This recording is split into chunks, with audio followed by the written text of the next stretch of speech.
ನಮಸ್ಕಾರ ಎಲ್ಲರಿಗೂ. ಇಂತ್ರಿಬೆಟ್ಟು ಎಂಬ ಊರಿನ ಹಮೀದ್ ಎಂಬವರ ತೋಟದಲ್ಲಿದ್ದೇನೆ. ಕಳೆದ ವರ್ಷ ಮಾರಕವಾದಂತಹ ಎಲೆಚುಕ್ಕಿ ರೋಗ ಈ ತೋಟಕ್ಕೆ ಬಾಧಕವಾಗಿತ್ತು ಅಂತ ಅವರು ಹೇಳಿದರು. ತದನಂತರ ಮೀನಿನ ಮೂಲದ ಒಂದು ಸಾವಯವ ಗೊಬ್ಬರ, ಸಹಕಾರಿ ಸಂಘದಲ್ಲಿ ಸಿಗುವಂತಹ ಮೀನಿನ ಮೂಲದ ಸಾವಯವ ಗೊಬ್ಬರ ಅವರ ತೋಟಕ್ಕೆ ಹಾಕಿದ ನಂತರ ಸರಿಸುಮಾರು ಒಂದು 6 ತಿಂಗಳಾಯ್ತು. 6-7 ತಿಂಗಳು ಹಾಕಿದ ನಂತರ ಫಲಿತಾಂಶವನ್ನು ನೋಡುವುದಕ್ಕೋಸ್ಕರ ಇವತ್ತು ನಮ್ಮನ್ನು ಕರೆದಿದ್ದಾರೆ. ಹೇಗೆ ಇತ್ತು ಮುಂಚೆ? ಕೆಂಪಾಗಿ ಎಲೆಚುಕ್ಕಿ ರೋಗ ಎಂಬುವಂಥದ್ದು ಎಲ್ಲ ಗಿಡಗಳಿಗೆ ಬಂದಿತ್ತ? ಸ್ವಲ್ಪ ಎಲ್ಲ ಮುಕ್ಕಾಲಂಶ ಅದೇ ಇತ್ತು. ಎಲ್ಲ ಎಲೆಚುಕ್ಕಿ ರೋಗ ನಲ್ಲಿ ಉದುರುವಂಥದ್ದು ಇತ್ತ? ಅಂದ್ರೆ ಈ ಅಡಿಕೆ ಬೀಳುವಂಥದ್ದು ಎಲೆಚುಕ್ಕಿ ಬಂದ ನಂತರ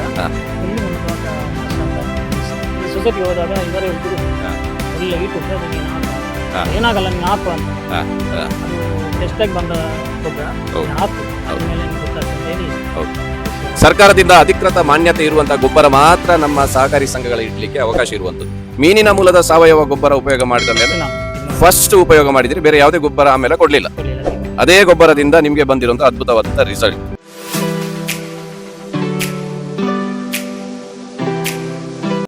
ನಮಸ್ಕಾರ ಎಲ್ಲರಿಗೂ. ಸಂಪೂರ್ಣ ಸಾವಯವ ಕೃಷಿ ಯೂಟ್ಯೂಬ್ ಚಾನೆಲ್ಗೆ ಎಲ್ರಿಗೂ ಸ್ವಾಗತವನ್ನು ಬಯಸುತ್ತಾ, ಇವತ್ತು ತೆಕ್ಕರ್ನ ಒಬ್ಬ ಇಂತ್ರಿಬೆಟ್ಟು ಎಂಬ ಊರಿನ ಹಮೀದ್ ಎಂಬವರ ತೋಟದಲ್ಲಿದ್ದೇನೆ. ಸೊ ಕಾರಣ ಇಷ್ಟೇ, ಮೀನಿನ ಮೂಲದ ಸಾವಯವ ಹಾಕಿದಂತ ಒಬ್ಬ ರೈತ. ತೋಟ ನೋಡುವಾಗಲೇ ಗೊತ್ತಾಗಿರ್ಬೋದು, ಹಮೀದ್ ರವರು ಒಬ್ಬ ದೊಡ್ಡ ಕೃಷಿಕರು. ಈ ಭಾಗದಲ್ಲಿ ಅಡಿಕೆ ಕೃಷಿ, ತೆಂಗು ಕೃಷಿ, ಕಾಳು ಮೆಣಸು ಈ ರೀತಿ ಮಿಶ್ರ ಬೆಳೆಯನ್ನು ಬೆಳೆಯುವಂತ ಒಬ್ಬ ಕೃಷಿಕ ಅಂತ ಹೇಳ್ಬೋದು. ಸೊ ಇವತ್ತು ಒಂದು ನೇರ ಸಂದರ್ಶನ ಮಾಡುವಂತ ಈ ಸಂದರ್ಭದಲ್ಲಿ ಈ ಭಾಗದ ತೆಕ್ಕರು ಸಹಕಾರಿ ಸಂಘದ ಅಧ್ಯಕ್ಷರು ಕೂಡ ಇದ್ದಾರೆ, ಮುಖ್ಯ ಕಾರ್ಯನಿರ್ವಹಣಾಧಿಕಾರಿ ಕೂಡ ನಮ್ಮ ಜೊತೆ ಇದ್ದಾರೆ. ಯಾವ ಕಾರಣಕ್ಕೋಸ್ಕರ ನಾವು ಇವತ್ತು ಸಂದರ್ಶನ ಹಮೀದ್ ರವರದು ಸಂದರ್ಶನ ಮಾಡ್ತಾ ಇದ್ದೇವೆ ಅಂತ ಹೇಳಿದ್ರೆ, ಕಳೆದ ವರ್ಷ ಮಾರಕವಾದಂತಹ ಎಲೆಚುಕ್ಕಿ ರೋಗ ಈ ತೋಟಕ್ಕೆ ಬಾಧಕವಾಗಿತ್ತು ಅಂತ ಅವರು ಹೇಳಿದ್ರು. ತದನಂತರ ಮೀನಿನ ಮೂಲದ ಒಂದು ಸಾವಯವ ಗೊಬ್ಬರ, ಸಹಕಾರಿ ಸಂಘದಲ್ಲಿ ಸಿಗುವಂತಹ ಮೀನಿನ ಮೂಲದ ಸಾವಯವ ಗೊಬ್ಬರ ಅಧ್ಯಕ್ಷರ ಮುಖಾಂತರ ಅವರ ಗಮನಕ್ಕೆ ಬಂದು ಮುಖ್ಯ ಕಾರ್ಯನಿರ್ವಹಣಾಧಿಕಾರಿ ಅವರ ಸಹಕಾರದಿಂದ ಇವತ್ತು ಅವರ ತೋಟಕ್ಕೆ ಗೊಬ್ಬರವನ್ನು ಹಾಕಿದ ನಂತರ ಸರಿಸುಮಾರು ಒಂದು 6 ತಿಂಗಳಾಯ್ತು. 6-7 ತಿಂಗಳು ಹಾಕಿದ ನಂತರ ಫಲಿತಾಂಶವನ್ನು ನೋಡುವುದಕ್ಕೋಸ್ಕರ ಇವತ್ತು ನಮ್ಮನ್ನು ಕರೆದಿದ್ದಾರೆ. ಸೊ ಸಂಪೂರ್ಣ ಸಾವಯವ ಯೂಟ್ಯೂಬ್ ಚಾನೆಲ್ನ ಪರವಾಗಿ ಹಮೀದ್ ರವರಿಗೆ ಆತ್ಮೀಯವಾದಂಥ ಸ್ವಾಗತ. ಹಮೀದ್ ರವರೇ, ಹೇಗಿದ್ದೀರಿ? ಚೆನ್ನಾಗಿದೆ. ಆರಾಮ? ಏನ್ ಅನಿಸ್ತಾ ಉಂಟು ಈ ತೋಟ ನೋಡುವಾಗ? ಇವಾಗ ಸ್ವಲ್ಪ ಚೆನ್ನಾಗಿ ಉಂಟು. ಹೇಗೆ ಇತ್ತು ಮುಂಚೆ? ಸ್ವಲ್ಪ ಹಲ್ಕ ಇದಾಗಿತ್ತು, ಏನಂದ್ರೆ ಒಂದು ಕೆಂಪಾಗಿ ವಾತರ ಆಗ್ತಾ ಇತ್ತು. ಎಲ್ಲ ನಾನು ಹೋಯ್ತು ಅಂತ ಅನಿಸಿದೆ, ಎಲ್ಲ ಹೋಯ್ತು ಅಂತ ಹೇಳಿ ಮಾತ್ರ ಹೇಳ್ತಾ ಇದ್ದೀನಿ. ನಾನು ಏನಂತ ಗೊತ್ತಾಗುದಿಲ್ಲ. ಎಷ್ಟು ಅಡಿಕೆ ಗಿಡಗಳು ಉಂಟು ನಿಮ್ಮ ಹತ್ರ? ಒಂದು 800-1000 ಉಂಟು. 1000 ಅಡಿಕೆ ತೋಟ ಇರುವಂತ ತೋಟ ಉಂಟು. ಈ ಅಡಿಕೆ ಕೃಷಿಯಲ್ಲಿ ನಿಮಗೆ ಎಲೆಚುಕ್ಕಿ ರೋಗ ಎಂಬುವಂತದ್ದು ಎಲ್ಲ ಗಿಡಕ್ಕೆ ಬಂದಿತ್ತ? ಸ್ವಲ್ಪ ಎಲ್ಲ ಮುಕ್ಕಾಲಂಶ ಅದೇ ಇತ್ತು. ಎಲ್ಲ ಎಲೆಚುಕ್ಕಿ ರೋಗ ಮುಕ್ಕಾಲು ಇದು ತಲೆ ಉಂಟಲ್ಲ, ಕಟ್ಟಾಗಿ ಬೀಳ್ತಾ ಇತ್ತು. ಅಲ್ಲಿ ಬಗ್ಗಿಗೆ ಗರಿ ಎಲ್ಲ ಬರ್ತಾ ಇತ್ತು. ನಲ್ಲಿ ಉದುರುವಂತದ್ದು ಇತ್ತ? ಅಂದ್ರೆ ಈ ಅಡಿಕೆ ಬೀಳುವಂತದ್ದು ಅದಿತ್ತು. ಅದಿತ್ತು. ಸ್ವಲ್ಪ ಉಂಟು, ಜಾಸ್ತಿ ಅಲ್ಲ, ಇರ್ಲಿ, ತೊಂದರೆ ಇಲ್ಲ. ಅಂದ್ರೆ ಮುಂಚಿನ ತರ ಇವಾಗ ಇಲ್ಲ, ಅಷ್ಟೇ ಇಲ್ಲ, ಆ ಪ್ರಮಾಣದಲ್ಲಿ ಕಾಣ್ತಾ ಇಲ್ಲ. ಅಡಿಕೆಗೆ ನಿಮ್ಗೆ ಎಲೆಚುಕ್ಕಿ ಎಲೆ ಅಂದ್ರೆ ಇದು ಉಂಟಲ್ಲ ಒಲಿ, ಅದು ಫುಲ್ ಚೇಂಜಸ್ ನನಗೆ ಈಗ ಕಾಣ್ತಾ ಉಂಟು. ಇವಾಗ ಕಾಣ್ತಾ ಇತ್ತು. ಮುಂಚೆ ನಿಮಗೆ ಯಾವ ರೀತಿಯ ಒಂದು ಎಲೆಚುಕ್ಕಿ ಬರುವ ಮುಂಚೆ ಒಳ್ಳೆ ಇದಿತ್ತು. ಆ ಎಲೆಚುಕ್ಕಿ ಬಂದ ನಂತರ ಫುಲ್ಲು ನನ್ನ ತೋಟ ನಾಶ ಅಂತ ಅನಿಸಿದೆ. ನೀವು ಆಸೆನೆ ಬಿಟ್ಟಿದ್ರ? ಹೌದು, ಆ ತರ ಇತ್ತು. ಅದು ಇದು ಮತ್ತೆ ಆ ತೋಟ ಅಲಕ್ಕ ಹೋಗ್ತಾ ಇತ್ತು. 2 ತೋಟ ಕೂಡ ಇದು 2 ಉಂಟು, ಸ್ವಲ್ಪ ಚಿಕ್ಕದು. ಸೊ ಅವಾಗ ನೀವು ನಿಮ್ದು ಆ ತೋಟದ್ದು ಕಂಪ್ಲೀಟ್ ನೀವು ಆಸೆನೆ ಬಿಟ್ಟಿದ್ರಿ? ಹೌದೌದು. ಏನು ಇದಕ್ಕೆ ತೋಟಕ್ಕೆ ಈಗ ಗೊಬ್ಬರ ಹಾಕುದು ಅಂತ ಹೇಳಿ ತುಂಬಾ ಇದು ಮಾಡ್ತಾ ಇದ್ದೀನಿ, ಒಂದು ಯೋಚನೆ ಮಾಡ್ತಾ ಇದ್ದೀನಿ. ಹೌದು, ಒಂದು ಕೆಮಿಕಲ್ ಹಾಕಿದ್ರೆ ಏನಾಗಬಹುದು, ಹಾಗಾದ್ರೆ ಯಾವ್ದು ಈಟ್ ಆಗ ಅದಕ್ಕೆ ಇವರು ಹೇಳ್ತಾ ಇದ್ರು, 1/2 ಕಿಲೋ ಉಪ್ಪು ಹಾಕು ಫಸ್ಟ್, ಮತ್ತೆ ಇದು ಸುಣ್ಣ ಆ ನಂತರ ಇವತ್ತರ ಸೊಪ್ಪು ಇಲ್ಲಿ ಸೊಸೈಟಿಗೆ ಹೋದಾಗ ಇವರೇ ಹೇಳಿದ್ರು ಹಾ. ಒಳ್ಳೆ ಈಟ್ ಉಂಟು ಅದು ನೀನು ಹಾಕು ಅಂತ. ಹಾ. ಏನಾಗಲ್ಲ ನೀನು ಹಾಕು ಅಂತ. ಹಾ. ಎಂತ ಮಾಡುದು, ಕೈಯಲ್ಲಿ ಹಣ ಇರ್ಲಿಲ್ಲ. ಹಾ. ಎಂತ ಮಾಡುದು, ತೊಂದರೆ ನೀನು ತಗೊಂಡು ಹೋಗಿ ಹಾಕು, ಹಾ. ನಾನು ಅದು ವ್ಯವಸ್ಥೆ ಮಾಡಿದೆ ಅಂತ ಹೇಳಿ ಇವರು ಹೇಳ್ತಾ ಇದ್ರು. ಹೌದಾ? ಅದಕ್ಕೆ ಅವರು ಕೈಯಲ್ಲಿ ಹಣ ಇರ್ಲಿಲ್ಲ ಆಗ, ಹಾ. ಅವರು ಅದಕ್ಕೆ ವ್ಯವಸ್ಥೆ ಮಾಡಿ ಇವರು ಕೊಟ್ಟರು. ಯಾರು? ಮುಖ್ಯ ಕಾರ್ಯನಿರ್ವಹಣಾಧಿಕಾರಿ ಸಿವರವರು.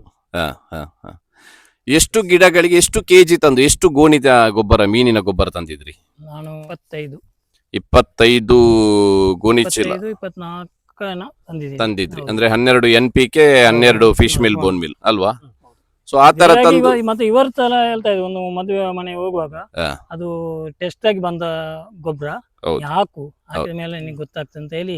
ಹೌದು, ಸರ್ಕಾರದಿಂದ ಅಧಿಕೃತ ಮಾನ್ಯತೆ ಇರುವಂತ ಗೊಬ್ಬರ ಮಾತ್ರ ನಮ್ಮ ಸಹಕಾರಿ ಸಂಘಗಳ ಇಡ್ಲಿಕ್ಕೆ ಅವಕಾಶ ಇರುವಂತದ್ದು. ಆಸ್ ಪರ್ ಗವರ್ಮೆಂಟ್ ಇದ್ದು ನಿರ್ದೇಶನದ ಪ್ರಕಾರ ಸರ್ಕಾರದಿಂದ ಅಧಿಕೃತ ಮಾನ್ಯತೆ ಇದ್ರೆ ಮಾತ್ರ ಆ ಗೊಬ್ಬರ ಸಹಕಾರಿ ಸಂಘಗಳು ಇಡ್ಲಿಕ್ಕೆ ಅವಕಾಶ ಇರುವಂತದ್ದು. ಅದಕ್ಕೋಸ್ಕರ ಅಧ್ಯಕ್ಷರು ಅದು ಕರೆಕ್ಟ್ ಆಗಿ ಹೇಳಿದ್ದಾರೆ ನಿಮ್ಗೆ, ಆ ಮಾಹಿತಿ ಕರೆಕ್ಟ್ ಆಗಿ ನನಗೆ ಸ್ವಲ್ಪ ಒಂದು ವಿಶ್ವಾಸ ಬಂತು, ಪುನಃ ತಗೊಂಡು ಹೋಗಿ ಹಾಕ್ಬಹುದು ನೋಡುವಣ ಅಂತ ಹೇಳಿ. ಎಷ್ಟೆಷ್ಟು ಕೆಜಿ ಹಾಕಿದ್ರಿ? ಅರ್ಧ ಕೆಜಿ NPK ತಗೊಂಡು ಬರ್ಬೋದಿತ್ತು, 1 ಕೆಜಿ ಹಣ ಇರ್ಲಿಲ್ಲ, ಹಣದ ಕೊರತೆ ಇತ್ತು.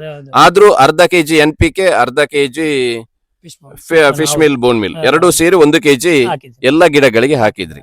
ಎಲ್ಲ ಗಿಡಗಳಿಗೆ ಹಾಕಿದ ನಂತರ ಎಷ್ಟು ಸಮಯದ ನಂತರ ನಿಮ್ಗೆ ಅಂದಾಜು ಈ ಚಿಕ್ಕ ಚಿಕ್ಕ ಗಿಡಗಳಲ್ಲಿ ಮತ್ತೆ ಈ ಎಲೆ ಚುಕ್ಕಿ ರೋಗದ್ದೆಲ್ಲ ಗಿಡದಲ್ಲಿ ಇತ್ತು, ಎಲ್ಲ ಚೇಂಜ್, ಫುಲ್ ಚೇಂಜ್ ಕಾಣ್ತಾ ಉಂಟು ಈಗ.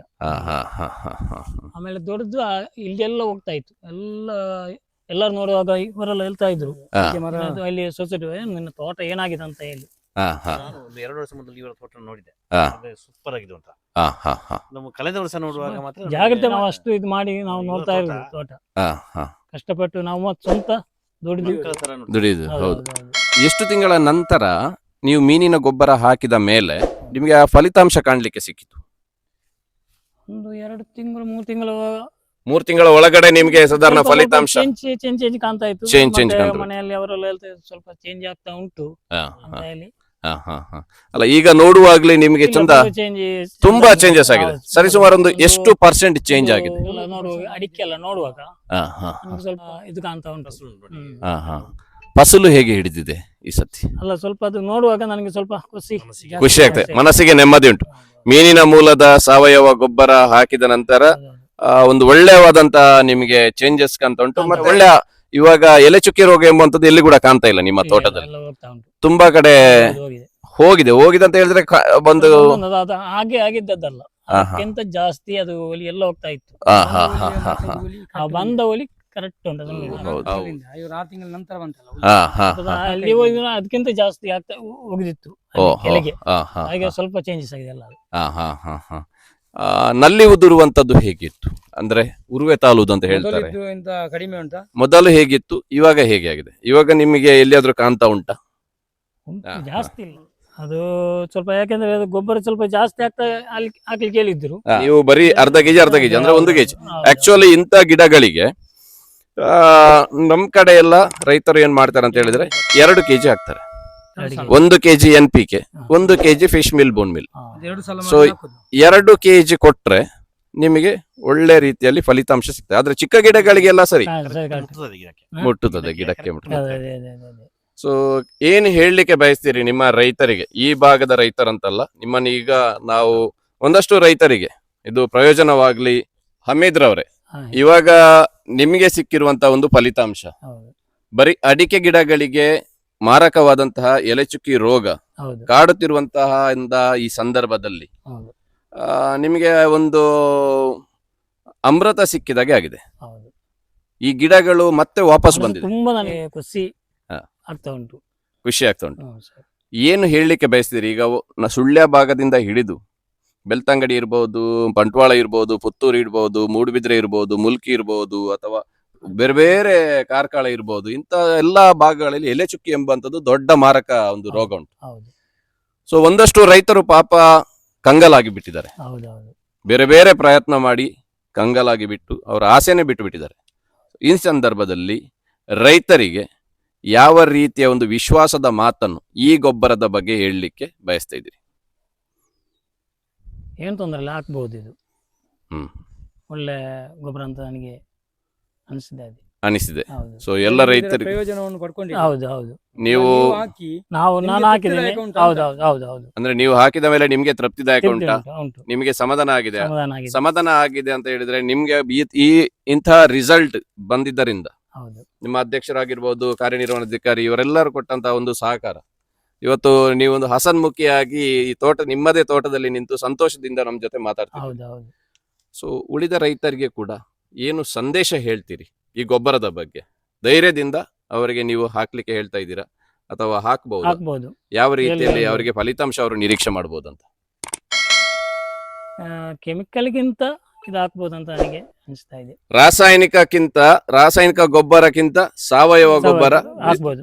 ಉತ್ತಮವಾದಂತಹ ಫಲಿತಾಂಶ ನಿಮ್ಗೆ ಸಿಗುತ್ತೆ. ಇದಕ್ಕಿಂತ ಮುಂಚೆ ಕಳೆದ ವರ್ಷ ಮತ್ತೆ ಅದಕ್ಕಿಂತ ಮುಂಚಿನ ವರ್ಷ ಇಲ್ಲ, ಹಿಂದಿನ ವರ್ಷ ಇಲ್ಲ, ನೀವು ಉಪಯೋಗ ಮಾಡುವಂತದ್ದು ರಾಸಾಯನಿಕ ಗೊಬ್ಬರ ಇತ್ತು. ಹೌದು ಸುಫಲ, ಪೊಟ್ಯಾಶ್, ಹೌದು ನಂತರ ರಾಕ್ ಯೂಸ್ ಮಾಡ್ತಾ ಇದ್ರ. ಹೌದು. ಸೊ ಇಂಥದ್ದೆಲ್ಲ ಬೇರೆ ಬೇರೆ ಗೊಬ್ಬರವನ್ನು ಉಪಯೋಗ ಮಾಡ್ತಿದ್ರಿ. ಮೀನಿನ ಮೂಲದ ಸಾವಯವ ಗೊಬ್ಬರ ಉಪಯೋಗ ಮಾಡಿದ ಮೇಲೆ First ನಾನು ಇದು ಮಾಡಿ ಫಸ್ಟ್ ಉಪಯೋಗ ಮಾಡಿದಿರಿ, ಬೇರೆ ಯಾವುದೇ ಗೊಬ್ಬರ ಆಮೇಲೆ ಕೊಡ್ಲಿಲ್ಲ. ಅದಕ್ಕೆ ಕೊಡ್ಲಿಲ್ಲ. ಅದೇ ಗೊಬ್ಬರದಿಂದ ನಿಮ್ಗೆ ಬಂದಿರುವಂತಹ ಅದ್ಭುತವಾದಂತ ರಿಸಲ್ಟ್, ಈ ಅವರಿಗೆ ಸಿಕ್ಕಿರುವಂತಹ ಈ ಮೀನಿನ ಮೂಲದ ಗೊಬ್ಬರದಿಂದ ಯಶಸ್ಸನ್ನು ಕಂಡಂತ ರೈತ ಇವತ್ತು ಸಮಾಜಕ್ಕೆ ಒಳ್ಳೆಯ ಸಂದೇಶವನ್ನು ಕೂಡ ಕೊಟ್ಟಿದ್ದಾರೆ. ನಿಮ್ಗೂ ಕೂಡ ಸಂಪೂರ್ಣ ಸಾವಯವ ಕೃಷಿ ಚಾನೆಲ್ನ ಪರವಾಗಿ ವಂದನೆಗಳು, ಅಭಿನಂದನೆಗಳು.